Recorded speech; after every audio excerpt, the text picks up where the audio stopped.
Welcome. I'm Jan Paynter, and this is Politics Matters. Our guest today, and I thank you, is our Charlottesville Mayor, Dave Norris. Dave, thanks for being with us today. My pleasure. I'm glad to be with you, Jan.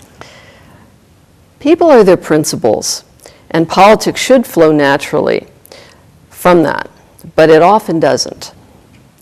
The original definition of politics was the entire body of citizens, those groups that make decisions. After the 2008 election, there was a tremendous sense of passion and engagement. In Charlottesville, we had people voting for the first time, we had people talking and really paying attention. One of our sister cities, Besançon, which we'll talk a lot about later on, described us as a city on the move.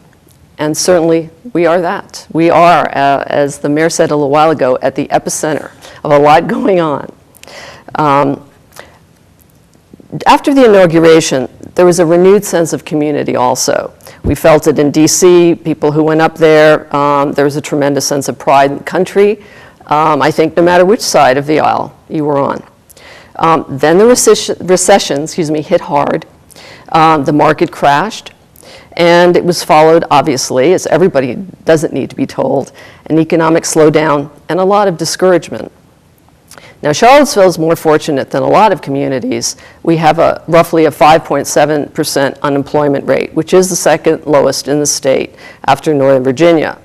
However, nationally, the new unemployment figures indicate that it's going to be another year, really until August 2010, when unemployment starts to pitch up again. So we're going to see some steady decline nationwide, and we all have to be prepared for it.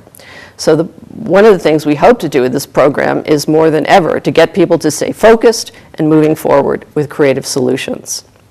So therefore, the purpose of the program, as we envision it, is to stimulate people to think about political involvement more synthetically. In other words, to build on Obama's idea of more than one thing at a time, focusing on healthcare, education, green jobs, job creation, conservation, transportation infrastructure, just to name a few. Politics can be and should be at its best, and community participation, a team sport. Everybody has integral value, and everybody moves us toward our goal. Communities stay vital and healthy when they resist the linear thinking. Again, the one thing at a time approach.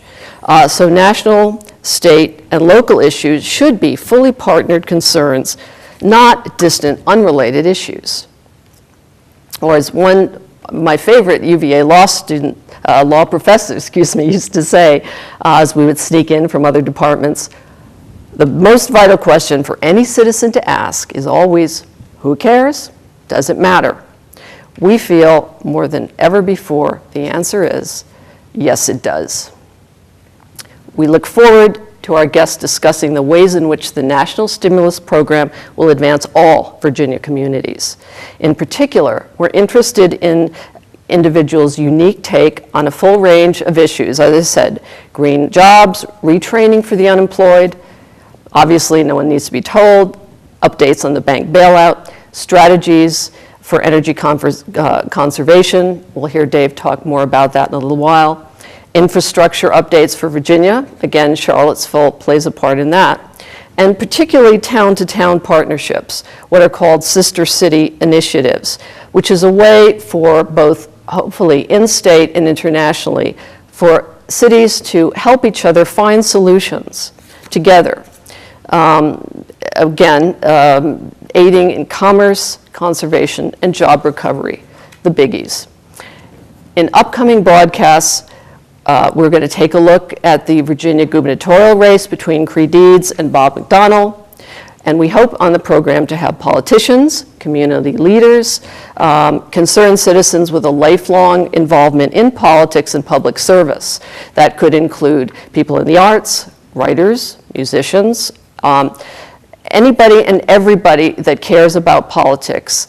Why does politics matter to them is one of the questions we'll be asking. And then, of course, what are they doing about it? Charlottesville is a microcosm of the country as a whole. Everybody understands that. We have two major hospitals here, we have Martha Jeff and UVA. In education, obviously, we have Piedmont Community College, and we have wonderful educational opportunities at the middle and elementary level. And we have a very strong job community, particularly the small business people. People here are very obviously interested also in things green and in land preservation. There's a strong real estate presence here. We have also a lot of retirees. So along with that, our proximity to Richmond and DC means infrastructure is also kind of on the burner. So Dave, thank you so much for being our guest today and being on the fledgling program. I really, really appreciate that.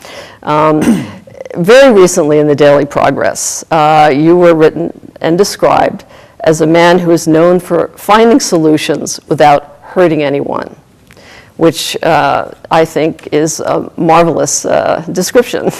I was looking at your bio. You were born in Virginia, a military family. Viewers would like to know that, I think. You were a past nonprofit director. You worked for Pacham for the homeless and for finding housing. Micro loan programs on behalf of people, businesses, and low-income families, minorities, and women entrepreneurs. You've also worked on age-related issues for JABA, for local businesses. It goes on and on. I'm very impressed. Healthy nutrition. You've worked to help people struggle with substance abuse issues. And finally, you were honored as Virginia Citizen of the Year. So obviously, Dave, you are a man on the move. And again, one of the things that I've been thinking about, particularly now, is that mayors are really at the water's edge for community issues.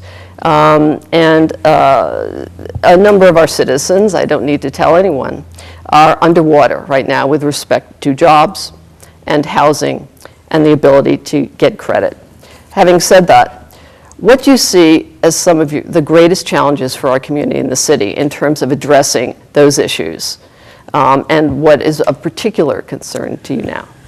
Well, there's so many challenges. I mean, you spelled out some of them before, access to health care, access to employment, access to skills. We have environmental challenges. We have infrastructure challenges, planning challenges. There's so many things going on. Charlottesville is a great place to live, but we know that there are a lot of people in our community that are hurting. Our unemployment rate is twice what it was about a year ago. Still low compared to the rest of the state or the rest of the country, but we're keenly aware that there are people that are struggling, that are having problems keeping up with their mortgages. There are many people that are stuck in sort of low-wage, dead-end jobs. We're trying to figure out creative ways of helping people climb the ladder, and it's partly through increasing access to skills training, job training, workforce development, so that they can get the kind of skills that employers are looking for that can help them climb the ladder into a living wage career ladder kind of job. So we've been partnering with the Piedmont Virginia Community College in that regard, trying to do more with our with groups like K-Tech, with the Workforce Center on Hydraulic Road, just to help people have access to better job opportunities so they can do better for their families. How do you feel that President Obama's stimulus monies are funneling through? Well, we obviously have $125 million to come to Virginia. What part of it are we going to get, and what can we expect? What can we not expect? Yeah, right now, the biggest chunk